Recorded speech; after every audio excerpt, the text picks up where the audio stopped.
At this point, we know it's off season for the Clippers now after their loss in the play-in to the Pelicans, which they moved on to the Suns and lost the first game. But it's off season for the Clippers now, so now they have to start looking into free agent targets, and the Clippers are going to have to start considering some free agents and looking into some free agents possibly, going into the season. Going into their off season. So with that being said, here lately, or should I say after the game of the Pelicans game where the Clippers lost, Marcus Morris was one to speak out for that. And Marcus Morris, spoke on it himself in regards to, free agents and what the organization should be targeting in the offseason. And, he responded by saying that the Clippers should target a backup point guard. And I'm not going to say Marcus Morris is wrong about what he said because, I've been saying that they need a point guard. They really do. They need a solidified, just point guard. It's almost like I said several months ago. A lot of you guys may disagree, stuff like that. And I'm totally fine with that. But when you look at a team like, I think a couple months ago I said I think I said Goran Dragic was somebody that I thought the Clippers would, value a lot. He'd have a lot of value for them if they went out and got him. And you look at, even though the Nets play no defense and all the other type things, but when you look at Goran Dragic, look how he's contributing to the Nets already in their lineup. They haven't even been there that long, and look how he's contributing off the bench, making good plays, knocking down big shots, things like that. Even in their loss the other night against the Celtics, which that was a crazy game, could have went either way, but even in that loss, you look at how Goran Dragic was actually helping the team offensively, get in their sets, calm down offensively. Even when, Kyrie was sitting down, and there were times where Dragic would knock down big shots to keep the game close and, to where they can make a run to take the lead. And those are the type things he would be doing for the Clippers if he played for them, or if the Clippers acquired a point guard to do those type things for them. They thought they had that in Rondo, but Rondo's pretty much washed at this point. So they need to find another backup point guard or another point guard. Really, that's their Achilles heel. Now, I will say this. I think it's very far-fetched coming from Marcus Morris because he might be the one that's actually traded himself. We might need another small forward or power forward as well because Marcus Morris is just too inconsistent to be relied on. So, I know his words probably don't go far with, Clipper Nation, but at the same time, he does make a good point. And because it's the point that I've made. And, he said also that, Terrence Mann comes in and does a good job, in trying to, rally the troops and keep them together and, all those type things. He does a good job, when it comes to that. But at the same time, they need a real point guard. And that's what it comes down to. You need somebody who can anchor the offense when you're out of sorts and when, the other team is making a run. You need somebody who can calm down the offense and get it back going the way it's supposed to, regenerate the offense, get it kicked into gear, and you make the run how you need to. And that's exactly what the Clippers need. And I've said that before because think about it like this, in games where it's going back and forth. The other team goes on a run. This team goes on a run. Sometime having that solidified point guard, when Reggie Jackson sits down, you see what I'm saying? It'll take a lot more pressure off Reggie Jackson. And like I said, it'll be another combination of a scoring guard possibly because most point guards in the league now can knock down shots. This is not the 90s where you have a point guard who just know how to pass and can't shoot. So most point guards now are knockdown shooters in this era of basketball. So having a good backup point guard does a lot for the Clippers because it takes more pressure off Reggie Jackson. And as I said before, looking at Reggie Jackson, the last two playoff games, he just looked really tired to me. He didn't look like he had that spunk, that energy like he had in last year's playoffs. It looked like he just didn't have the energy to keep carrying it through. Like he was just winding down. And I don't blame him because he played a lot of minutes this season and he was the focal point of offense a lot this season when Paul George went out and they didn't have Kawhi either. So it's like Reggie just kind of lost energy. It's like his fatigue started to kick in.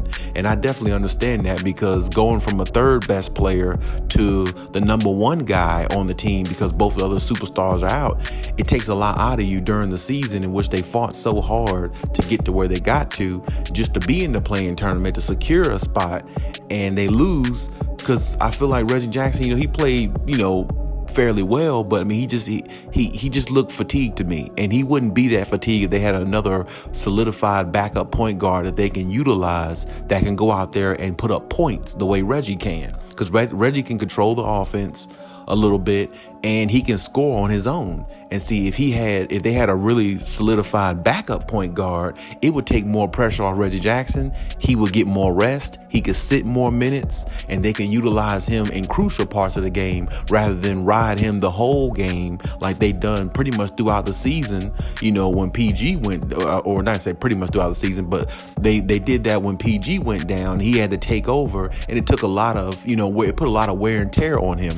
Whereas if you had that backup point guard that you trust, who can knock down shots and who can anchor the offense as well, it gives the Clippers more balance that way. And this is the reason why I said Marcus Morris does have a point in regards to they need a solidified point guard. You're not going to go too far unless Kawhi Leonard and Paul George just, literally just carry you and don't run out of gas and take you all the way to the promised land, which can happen, don't get me wrong, because Kawhi is good enough and things like that. But I feel like when you have a point guard who really anchors the offense and get everybody in their sets the way they like it, the offense runs better, it runs smoother, and it doesn't, you're not putting too much pressure on another man just to get the offense you need and kind of rally the troops around that to get them to play the way they're supposed to. Because like I said, Terrence Mann, or should I say like Marcus Morris said, they need a solidified point guard, because Terrence Mann is good, but I feel like Terrence Mann is more of like a shooting guard. He plays better with a shooting guard role than he would as a point guard, because that really just not his game to me. He really can't. That's not what he does. So it's like when you look at how the Clippers were playing, they were playing out of position a lot because due to injury and things like that. And we understand that, but like I said, at some point you're going to find yourselves in situations where you need that certain type player to do certain things to allow you to get over the hump. Because sometimes it could be, it needs to be a play made out of a timeout executed to perfection. A real solidified point guard can do that. And this is why I said the Clippers need that more than anything. Now, I will say this too. They need to get rid of Marcus Morris, if you ask me. I just don't see Marcus Morris, being any more consistent than what he has been, which is not consistent at all. And I just really don't think that, I just personally think it's time, for him to go. I mean, I just don't see the consistency. I like Marcus Morris. I really do. I like his toughness and his grittiness, but it doesn't equate to winning. And like I said, if it doesn't equate to winning, then the Clippers don't need it. You see what I'm saying? Like, I mean, you pay him $65 million. The man's supposed to go out there and be a little bit more consistent than that. I mean, it's not like he's getting a $30 million contract or something like that. $65-70 million contract for somebody like him is a good contract. I mean, that's very, very good money. So he has to be more consistent. And as I said before, I personally think he's gone anyway, because I just don't see him coming back next year. I mean, they have ran him pretty much. They've used what they can out of him, and honestly, it's just not enough. Because if he shows up in like half the games more consistently throughout the season, the way he was supposed to, and the way he was supposed to step up and be more consistent, especially throughout these last couple years in the playoffs and things like that, when it really mattered the most, if he showed up half those times, I mean, the Clippers might have actually not only made a finals, but they would have had a better record. They would have had a better, they would have had easier opponents, probably maybe going into the playoffs, because Marcus Morris, as funny as it is, they go how he goes. Every time he plays well, they usually win. And it's like, it's funny to say that, but it's actually the truth. So it's like, if they get more consistency out of him, they would be a better team. I mean, think about it. They got more consistency out of him. They probably wouldn't even been a play-in team. They would have been a playoff team. They would have been like in the 6th seed, probably. But I mean, it's like, shoulda, woulda, coulda. We get all that, but it's not happening. And like I said, I just think they need to move off Marcus Morris. I think they need to find somebody else who can, kind of, step into his role and kind of provide them a little bit more consistency. They might not be, maybe as good on defense as Marcus Morris is, because Marcus Morris is good on defense still, but they need somebody with more consistency on offense, because if Kawhi or PG goes out, hopefully that they don't anymore, but if they do, you need somebody that you can count on offensively. I mean, think about it. He was supposed to be the third best player on the Clippers, and Reggie Jackson took over that role last year. He literally took that role over. I mean, Reggie Jackson's got a 2-year, $22 million contract. And Marcus Morris had, I think he signed a 3-year, 4-year, whatever it was, 3 years, $65 million contract. You've got to live up to that. You can't let a $22 million man come off the street who didn't even know whether he was going to play basketball ever again in Reggie Jackson to be the third leading scorer for this team when you were paid to be the third leading scorer, and now he's doing your job for you. That can't happen. That's unacceptable basketball. That's unacceptable. So to me, Marcus Morris got to go. And I know he makes a good point about a point guard. They do need that too, but they need to replace Marcus Morris as well. That's just the way it is. I mean, they need to replace him as well. And if they want to, I know they're probably going to look into Zubac also. I like Zubac. I really do. I know he's not the most consistent. I definitely give you that, but I do like Zubac. I hope they do keep him as well, but I'm just totally over Marcus Morris. I just don't see it. I mean, he was in Boston, with Jason Tatum and them.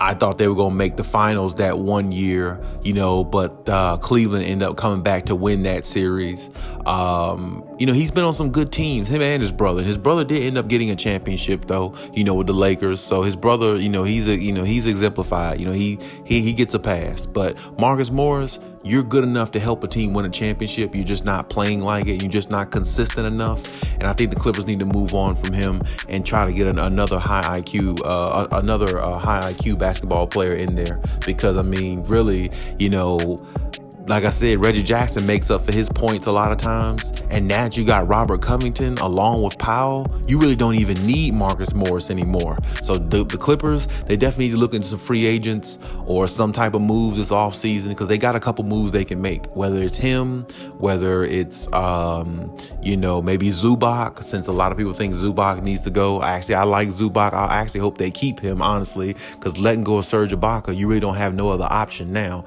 but to keep Zubac, if you ask me, but that's just my personal opinion. But they might look into trading him as well. And like I said, they need to look in that point guard situation. They really do. They need to look into that, because you get a certified point guard. Reggie can play the point guard some, go to his shooting guard position, because Reggie's really a shooting guard. So I mean, I think Terrence Mann's really a shooting guard. So I mean, you get that point guard in there, it's going to make a lot of difference with this team, because as I said, their offense will be more balanced, and Kawhi getting the ball 17 feet where he likes it and operate the way he wants to off a double team, kick it to the point guard where he can knock down a big time three or whatever the case may be. That's the type of basketball the Clippers need to play, because it'll make them more of an effective team. And you look at the Toronto Raptors, when Kawhi Leonard won the championship with them, who did he have? He had Kyle Lowry. He had a solidified point guard, somebody who can get him the ball where he likes it every time. But if he drew a double team, he can kick it right out to Kyle Lowry. Kyle Lowry would knock down the big three and make defenses pay that way. So now defense has got to back off and play Kawhi Leonard one-on-one. And you don't want to do that, because Kawhi Leonard is going to torture anybody one-on-one, because he's too good in the mid-range. He's good at drawing fouls. He's a really good free throw shooter. And on top of that, he's got a deadly step back 3-pointer that a lot of people that goes unnoticed, that goes underrated about his game. He can shoot threes as well. So it's like, one-on-one coverage, it would be great for him. But having that point guard to solidify everything gives him more of that coverage. It gives PG more of that one-on-one coverage, which PG will be able to dominate more. And this is why I said the Clippers definitely need to go after that point guard, no questions asked, if they really want to win this championship. Because I think think that's the key ingredient that they're missing that could put them over the top, because it could put everybody else in their natural position and it'll allow the offense to flow. Whether like somebody like Kawhi or PG is out, now you still got a floetic type offense because your point guard is still anchoring everything. You're just asking other guys to step up more in their scoring role, but they're not stepping up or playing another position. They're still playing their same position. They're just asked to do a little bit more. Whereas now you look at the Clippers, Reggie Jackson, to give you an example, he's asked, like when Paul George and Kawhi is out, he's asked to do more offensively, and he's asked to play a point guard role, in which he really doesn't do because he's a shooting guard. He's played point guard before in his career, but he plays better as a shooting guard in his career. In his career, he thrives more as a shooting guard because that's really his natural position. He knows how to be, he can play point guard as well, but he plays better as a shooting guard because he's more of a scorer type rather than passing. I mean, he can pass some, but he's more put the ball in the hoop type guy. That's why they call him Reggie Hot Sauce Jackson. He got some nice moves. He can get to the lane. He can get his own shot, and he can knock down big shots for you. So, right. I mean, that's pretty much his game. So if you had a point guard that can get him shots in the spots where he want, maybe Reggie will be more effective going forward because he doesn't use so much energy playing the point guard role, trying to get everybody in their sets and, be on the ball so much and have to score. That's a lot to ask out of somebody who's really not used to doing all that throughout a whole season. So they definitely need to look at that area. Definitely need to look into a power forward with Marcus Morris. You can send him to Miami, where we want to go with his brother. Who cares? Just get somebody else in there. If they want to trade Zubac, I can't even blame him for that really at this point, but I'd hate to see him go, but I still think they can utilize him. I think they need to keep him. But those are the areas they need to look into. So this offseason, the front office, they got some decisions to make and they got some work to do. Definitely a disappointing season for the Clippers throughout. Regardless, never got a chance to see Kawhi Leonard possibly come back, which, I guess could be a blessing in disguise, a good thing or a bad thing, however you want to look at it, because him coming back too early, it could have resulted in him getting hurt even worse, or re-aggravate the injury. So giving him more time to rest is actually a good thing, if you want to be positive about it. Paul George with the COVID, of course, him getting fully over that, getting healthy fully himself throughout the offseason with his elbow and everything, that's a good thing too as well. So I mean, it's some positive to take out of the situation, even though it's hard to do that because you want to see the Clippers move on and be in the playoffs, which I did too. But at the same time, sometimes you got to look at the positivity out of situations when there's nothing else to look at. So we got to understand that, and we got to